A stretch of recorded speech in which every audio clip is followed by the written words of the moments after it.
சரி 2 பேருமே சேர்ந்து போகிறாங்க கடைக்கு. போயிட்டு வரும்போது அப்படியே பார்க்குறாங்க. சொர்ணா பார்த்த உடனே கேட்குறாங்க, "என்ன 2 பேரும் எங்கேயோ கடைக்கு போயிட்டு வரீங்களா?" அப்படின்னு சொல்லிட்டு.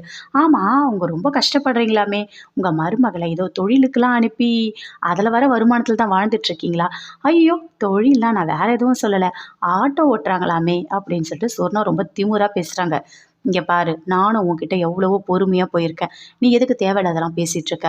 எப்ப பார்த்தாலும் எதுக்கு என்கிட்ட வந்து பேசிட்டு இருக்க?" அப்படின்னு சொல்லிட்டு பயங்கரமா கோவம் வருது ருக்மணிக்கு. "என்ன உங்களுக்கு இவ்ளோ கோவம் வருது? தொழிலுக்கு அனுப்புறீங்க பாவம். நல்ல குடும்பத்து பொண்ணு அது. இவ்ளோ வந்து கஷ்டப்படுது." அப்படின்னு சொல்றாங்க. "தொழிலுக்கு நான் அனுப்புறேனா?" அப்படின்னு சொல்லிட்டு அப்படியே ருக்மணி போட்டு அடிக்கிறாங்க. அப்படியே சொர்ணா ஒரு அடி வாங்கிக்கிறாங்க. "இங்க பாரு, இவ்வளோ தான் உனக்கு மரியாதை. இதுக்கும் மேல என்கிட்ட நீ வச்சுக்கிட்ட, உன்னை என்ன பண்ணுவேன்னு எனக்கு தெரியாது. போ இங்கேருந்து." அப்படின்னு சொல்லிட்டு அப்படியே கோவமா வீட்டுக்கு வராங்க. வீட்டுக்கு வந்த உடனே அப்படியே கத்துறாங்க. அவளுக்கு எவ்ளோ திமிரு அவளுக்கு அப்படின்னு சொல்லிட்டு அப்படியே கோவமா இருக்காங்க. "என்னம்மா நடந்தது? ஏம்மா நீ இவ்ளோ கோவமா இருக்க?" அப்படின்னு ஷாலினி எல்லாருமே கேட்குறாங்க. "அதுவா வேற ஒண்ணும் இல்ல. அந்த சொர்ணா இருக்கால்ல, அவ தான் ரோட்ல வந்து அக்கா கிட்ட என்னென்னவோ பேசிட்டா" அப்படின்னு சொல்லிட்டு அவங்க தங்கச்சி சொல்றாங்க. அவளுக்கு என்ன பண்றதுன்னே எனக்கு தெரியல. என்ன பயங்கரமா அவ கோவப்படுத்துறா. அவ பேசுற பேச்சு எல்லாமே என் மனசு அப்படியே குத்துது. எனக்கு வலிக்குது. என்ன ஏதோ ஒண்ணு பண்ணுது. என்னால தாங்கவே முடியல அப்படின்னு சொல்லிட்டு பயங்கரமா ஃபீல் பண்றாங்க ருக்மணி. "அக்கா நீ கவலைப்படாதக்கா. அவளுக்கு அறிவே கிடையாது. அவ அப்படிதான்க்கா பேசுவா" அப்படின்னு சொல்லிட்டு இருக்காங்க. அங்கேருந்து தனம் வராங்க. வந்த உடனேயே, "அத்தை, வண்டியை வந்து சீஸ் பண்ணிட்டாங்க. ஆட்டோ என்கிட்ட இல்லை" அப்படின்னு சொல்கிறாங்க. அதை கேட்டோன்னே, "என்னம்மா என்ன நடந்தது?" அப்படின்னு சொல்லிட்டு ருக்மணி கேட்குறாங்க. "இல்லை அத்தை, அவர் எனக்கு ஆட்டோ ஓட்ட கற்றுக் கொடுத்தாரு. ஆனால் நான் லைசன்ஸுக்கு எடுக்கல அத்தை. அவங்க லைசன்ஸ் இல்லைன்னு சொல்லிட்டு ஆட்டோவை சீஸ் பண்ணி எடுத்துகிட்டு போயிட்டாங்க அத்தை." "எப்படிம்மா? அந்த ஆட்டோ வேணுமே எனக்கு. ஆட்டோ எப்படியாவது வெளியே எடுத்துருமா?" அப்படின்னு தானே சொல்கிறாங்க. "எனக்கும் ஒன்றுமே புரியல அத்தை. லைசன்ஸ் எடுத்துட்டோன்னே ஆட்டோ கொடுத்துருவாங்க அத்தை" அப்படின்னு சொல்கிறாங்க. "இப்போ என்ன பண்ணுறது?" அப்படின்னு சொல்லிட்டு பேசிகிட்டு இருக்காங்க. அதுக்குள்ளே ஷாலினி சொல்கிறாங்க, "நம்ம போயிட்டு ஆறுமுகன் அவரை பார்க்கலாம்" அப்படின்னு சொல்லிட்டு.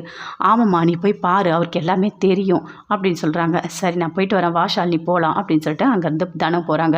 "ஐயோ கடவுளே, ஆட்டோ சீக்கிரமாக வீட்டுக்கு வந்துடணும்" அப்படின்னு சொல்லிட்டு ருக்மணி எல்லாருமே ரொம்ப ஃபீல் பண்ணிகிட்ருக்காங்க.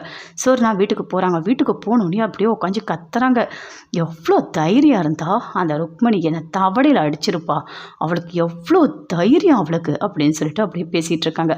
அப்போ அவங்க வீட்டுக்கார் பக்கத்தில் நின்று சொல்கிறாரு, "என்னை எத்தனை வாட்டி நீ அடிச்சிருப்ப, உனக்கு இதெல்லாம் வேணும்டி, உனக்கு இதெல்லாம் வேணும்" அப்படின்னு நினச்சிட்டு அவங்க வீட்டுக்கார் அப்படியே உட்காந்து பேசிகிட்டு இருக்காரு.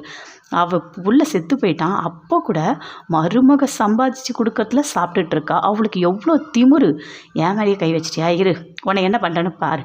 கண்டிப்பாக உன்னை நிம்மதியாக இருக்கவே விட மாட்டேன்.